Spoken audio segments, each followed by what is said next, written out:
नमस्कार, commodity roundup में आपका स्वागत है। मैं हूं मनीषा गुप्ता। आज बात करेंगे सोने चांदी की, जहां पर सोने के भाव ऑल टाइम हाईज पर है। यहां पर ड्यूटी बढ़ने का भी क्या इंपैक्ट पड़ा है चांदी पर, इस पे करेंगे चर्चा।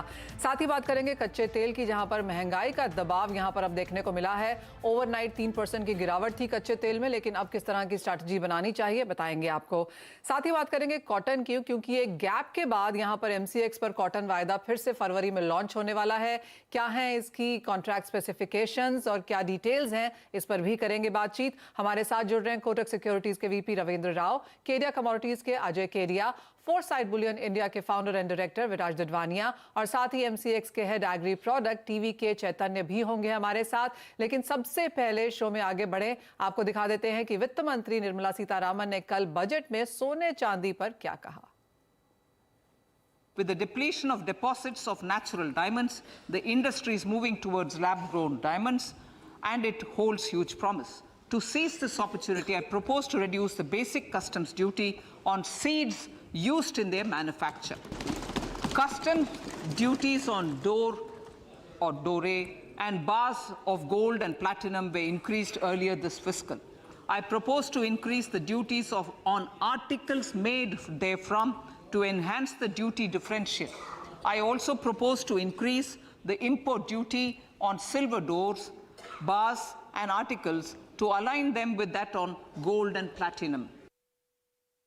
ऑल राइट, तो दो चीजें यहाँ पर हमने विराज चांदी में आते हुए देखी। एक तो ये कि ड्यूटी यहाँ पर बढ़ती हुई नजर आई है, उसको अलाइन कर दिया गया है सोने और प्लैटिनम के साथ। उससे आप कैसे देखते हैं? और जो सिल्वर आर्टिकल्स की भी इंपोर्ट ड्यूटी बढ़ती हुई नजर आई है, इन दोनों ही चीजों पे आपका क्या व्यू है?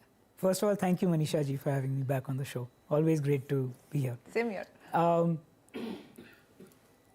Both historically and globally, जितने large economies हैं, gold और silver का duty same रहता है. Correct. Even historically in India, there have been exceptions, but generally gold और silver duty same रहता है. तो ये जो anomaly था, ये हमारे finance minister ने correct किया. Okay. So I am not expressing a view कि चांदी का ड्यूटी बढ़ना चाहिए. I am not expressing that view, but I am saying that gold और सिल्वर का ड्यूटी सेम होना चाहिए. जो हो गया. ओके.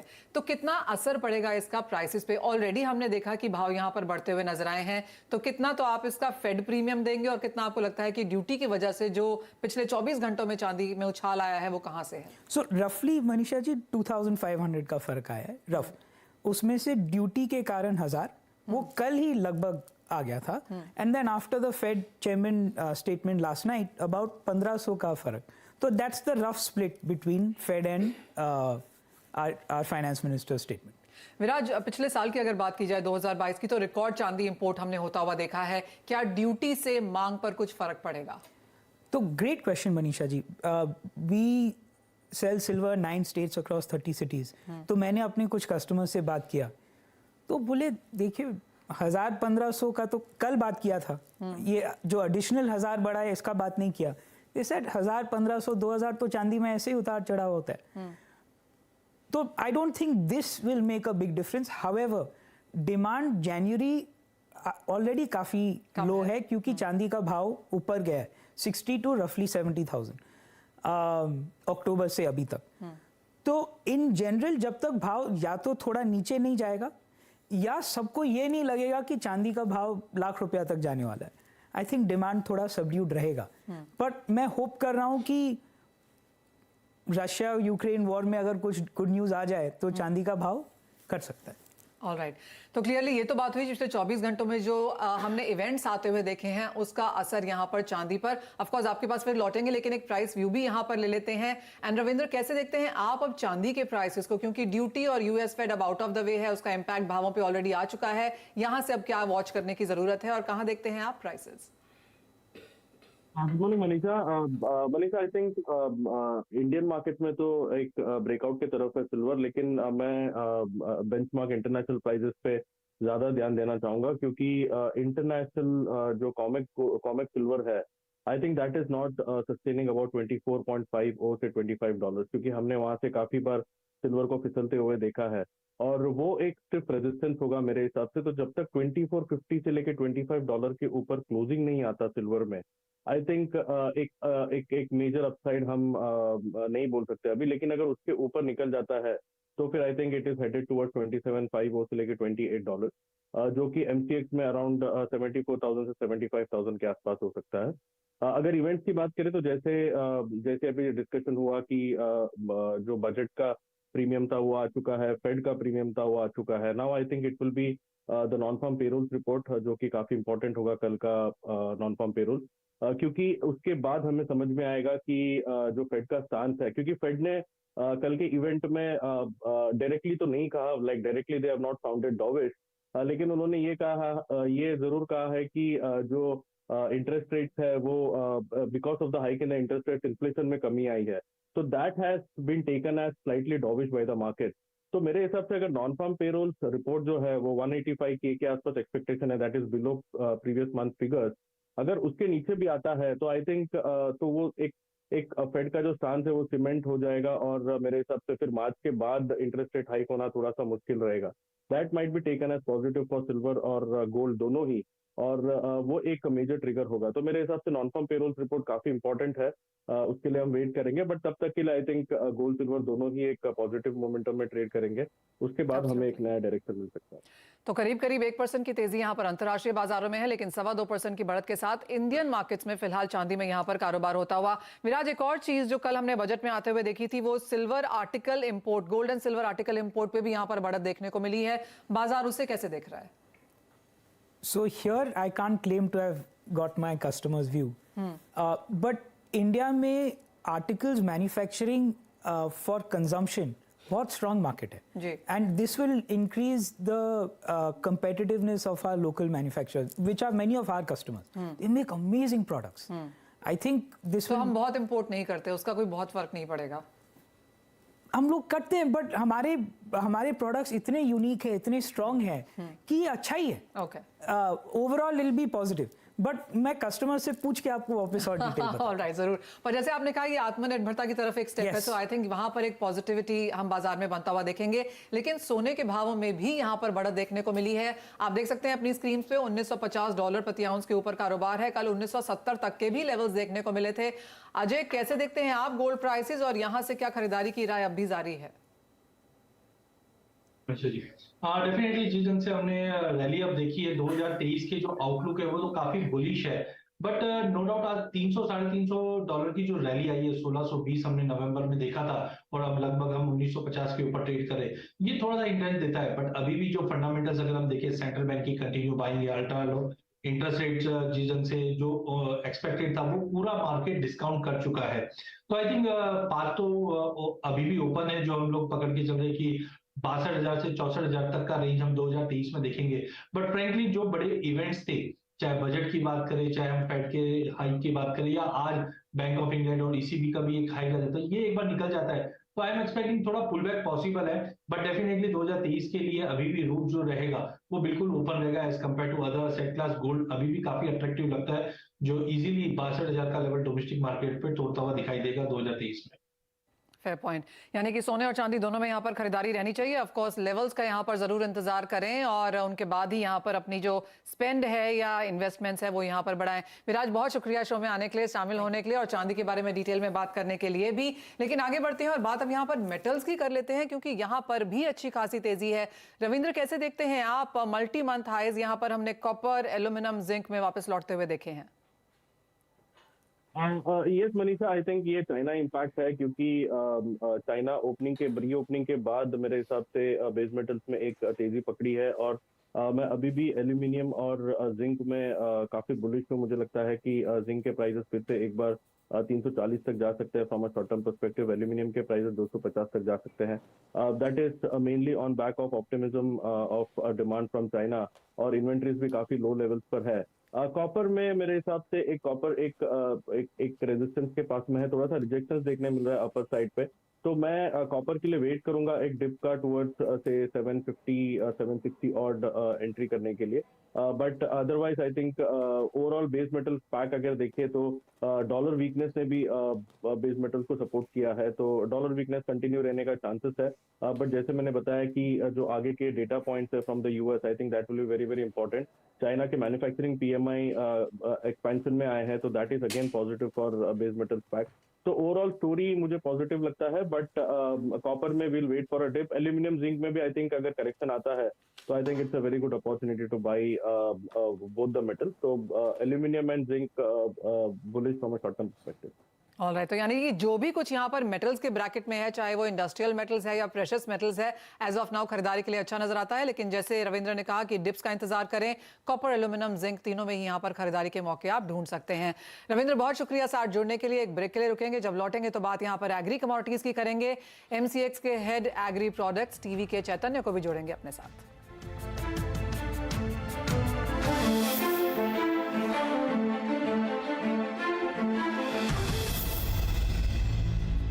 एमसीएक्स के हेड एग्री प्रोडक्ट्स टीवी की चैतन्य हमारे पास हैं, लेकिन उससे पहले कि हम एमसीएक्स पर लॉन्च होने वाले नए कॉन्ट्रैक्ट की बात करें, देख लेते हैं कि वित्त मंत्री ने कल बजट में कॉटन को लेकर क्या ऐलान किया। To enhance the productivity of extra long staple cotton, we will adopt a cluster-based and value chain approach through public-private partnerships. This will mean collaboration between farmers, state, and industry for input supplies, extension services, and market linkages. Alright, ये तो of course यहाँ पर on ground की बात है, क्योंकि long staple cotton की जहाँ तक बात होती है, भारत उसमें डिपेंड करता है इंपोर्ट्स पर, क्योंकि 10 लाख बेल्स की रिक्वायरमेंट है, उसमें से सिर्फ 3.5 लाख बेल्स इंडिया प्रोड्यूस करता है, तो बाकी का इंपोर्ट होता है। तो क्लियरली आत्मनिर्भर रहने की तरफ एक और स्टेप यहाँ पर कॉटन को लेकर। लेकिन कॉटन वायदे में हेज को लेकर यहाँ पर काफी इश्यूज थे, और हमने एक गैप के साथ यहाँ पर नए कॉन्ट्रैक्ट लॉन्चेस की अब अनाउंसमेंट एमसीएक्स की तरफ से आते हुए देखी है। मिस्टर चैतन्य, बहुत शुक्रिया हमारे लिए सीएनबीसी आवाज के लिए समय निकालने के लिए। कौन से कॉन्ट्रैक्ट्स यहां पर लॉन्च किए जाएंगे, क्या कुछ फर्क है यहां पर कॉन्ट्रैक्ट स्पेसिफिकेशंस में, जानना चाहेंगे आपसे।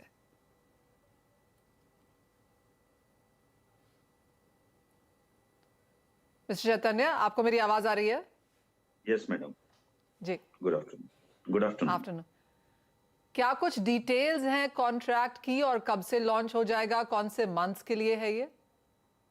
Yes madam, cotton we are launching for the month of April and June and August expiries. ये February 13th से शुरू हो जाएगा मैडम। एंड क्या कॉन्ट्रैक्ट स्पेसिफिकेशन में कोई चेंजेस हैं यहाँ पर नए कॉन्ट्रैक्ट में? ज्यादा कुछ नहीं, बट थोड़ा सा है। जैसे कि आप देख सकते हैं कि हमारा पहला जो आरडी था बेसिस 76 था, अभी 75, उसमें ज्यादा चेंजेस नहीं है। और लॉट साइज में थोड़ा फर्क है, अभी पहले 25 बेल्स होता था, अभी 100 बेल्स हो गया। एंड जो कोटेशन है, प्राइस कोटेशन, वो कैंडी में होगा, यानी कि 100 bales almost equal to 48 candy. So that is the change. And tick size थोड़ा बढ़ जाएगा, 20 रुपए हो जाएगा, क्योंकि एक कैंडी में 2.09 बेल होता है। ये मार्केट की इंडस्ट्री प्रैक्टिस के हिसाब से हमने ये बदलाव किया है, ताकि ये बैलेंस रहे, मार्केट के बैलेंस में रहे, इसीलिए हमने कैंडी में चेंज कर दिया। और क्लियरली लिमिट्स थोड़ा कम किया है जी, as recommended by our product advisory committee. इसके अलावा ज्यादा चेंजेस नहीं madam, it is same contract. अभी बाई मंथली होगा, अब पहले मंथली है, अभी bimonthly. Okay mister Chaitanya, जैसे आपने कहा कि इंडस्ट्री फीडबैक के साथ ही अब यहाँ पर चेंजेस किए गए हैं, और प्रोडक्ट एडवाइजरी कमेटी की जो रिकमेंडेशंस थी वो भी आपने यहाँ पर इनकॉर्पोरेट की हैं। इंडस्ट्री के साथ अब यहाँ पर क्या फीडबैक है? बिकॉज एक गैप था यहाँ पर, इंडस्ट्री की मांग रही थी कि कॉन्ट्रैक्ट यहाँ पर वापस लेकर आया जाए, तो किस तरह का पार्टिसिपेशन आप फिर से लौटता हुआ देखते हैं? हाँ मैडम, पहले इंडस्ट्री में लास्ट ईयर, अब आप देख सकते हैं तो पिछले 10 साल में से जितना वोलेटिलिटी है, लास्ट ईयर उतना वोलेटिलिटी कभी, पिछले 10 साल में कभी नहीं देखा है। तो ये वोलेटिलिटी के चलते इंडस्ट्री ने कुछ कंसर्न रेज किया है, वो सब सारे हम लोग एड्रेस कर दिया था। अभी ये जो नया कॉन्ट्रैक्ट है more align to the market, we are hoping that we will do much better and farmer भी ये चाहते हैं कि एक महीने से वायदा नहीं है तो उनको प्राइस नहीं दिख रहे हैं, तो फार्मर भी चाहते हैं और पूरा इंडस्ट्री चाहते हैं कि कॉटन हम वापस लॉन्च करें। वेल एब्सोल्युटली, काफी हद तक बाजार की मांग रही है। पिछला 1-1.5 महीना हेज के लिए यहाँ पर कुछ नहीं था और कॉटन के प्राइसेस में बहुत ज्यादा उठापटक देखने को मिली है। अजय, आप कैसे देखते हैं नया लॉन्च एंड क्लियरली एक डिमांड यहाँ पर रही है, और क्या व्यू है आपका यहाँ पर आगे जाके प्राइसेस को लेकर भी? डेफिनेटली अगर हम बात करें तो एक रिक्वायरमेंट जरूर था चेंजेस के लिए, बिकॉज जब हम फिजिकल मार्केट में क्लाइंट से मिलते थे, फार्मर से या बीएसपी से मिलते थे, तो कहीं ना कहीं एक लीकेजेस का इशू था, वो अब रिजॉल्व हो चुका है। तो आई थिंक एक वेलकम स्टेप है। और साथ में चीजन से हमने देखा कल बजट में लॉन्ग स्टेपर के ऊपर जो कंसर्न जताया, तो डेफिनेटली एक अच्छा मौका है वापस रिलॉन्च का, और मुझे लगता है इसमें पार्टिसिपेट बढ़ेंगे। वहीं अगर हम प्राइस आउटलुक की बात करें तो रिसेंटली हमने देखा प्राइजेस जिन से कंसोलिडेट करा था और अराइवल अब बढ़ना चालू हो चुका है। गुजरात के अंदर पिछले हफ्ते 10 दिन के अंदर अराइवल थोड़े बहुत बढ़ना चालू हुए, जिसकी वजह से प्राइजेस में थोड़ा पुल बैक जरूर आया है। But looking to the global market balance sheet, हमें लगता है कि कॉटन के प्राइजेस को कंटिन्यू सपोर्ट मिलता हुआ दिखाई देगा। तो अगेन प्राइजेस वाइज बात करें तो मुझे लगता है 27,000 से लेकर 32,000 का एक ब्रॉडर रेंज है, ज्यादा बड़ी मंदी दिखाई नहीं देती। इंटरनेशनल में प्राइजेस 80 सेंट के इर्द-गिर्द मार्केट ट्रेड करते हुए दिखेंगे। ऑलराइट, तो एक सपोर्ट यहाँ पर प्राइसेस में बना रह सकता है। डिमांड अच्छी है, चीन के बाजार खुलने से भी यहाँ पर सपोर्ट है, तो कॉटन वहां से एक क्यू लेता हुआ नजर आएगा। मिस्टर चैतन्य, बहुत शुक्रिया समय निकालने के लिए, और एमसीएक्स पे नया कॉन्ट्रैक्ट लॉन्च जो हुआ है कॉटन का, उसके बारे में डिटेल में हमारे दर्शकों से बात भी करने के लिए। ब्रेक में जाने से पहले अजय, एक फाइनल क्यू आपसे यहाँ पर क्रूड ऑयल प्राइस पर लेना चाहेंगे, जहां पर हमने कल की 3% की गिरावट के बाद हल्की सी खरीदारी अब आते हुए देखी है। मुझे लगता है कि कल जो इन्वेंट्री का डेटा था उसकी वजह से प्राइसेस में एक पुल बैक आया जरूर था, बट ओवरऑल मुझे लगता है कि कच्चे तेल में कहीं ना कहीं एक 60 to 100 का बेस बन चुका है। चाइना ओपन अप है और थोड़े से स्क्वीज हम रशिया की तरफ से भी देख रहे हैं, जिसको प्राइसेस एक पॉजिटिवली लेगा। तो मुझे लगता है ऊपर में वापस 65 तक के लेवल हम कच्चे तेल में देख पाएंगे। ऑलराइट, तो यानी कि सपोर्ट क्रूड ऑयल प्राइसेस में यहाँ पर लौटा है और डिप्स पे यहाँ पर खरीदारी की शायद राय बनेगी। एज ऑफ नाउ आप अपनी स्क्रीन पे देख चुके हैं, कल की 3% की गिरावट के बाद आधे से 0.25% की बढ़त के साथ फिलहाल यहाँ पर कारोबार है। बहुत शुक्रिया अजय साथ जोड़ने के लिए। मुझे भी दीजिए इजाजत। एग्री और कमोडिटी स्पेस से आज इतना ही। ब्रेक के बाद पूरा एक्शन यहाँ पर इक्विटी के बाजार पर फिर डालेंगे।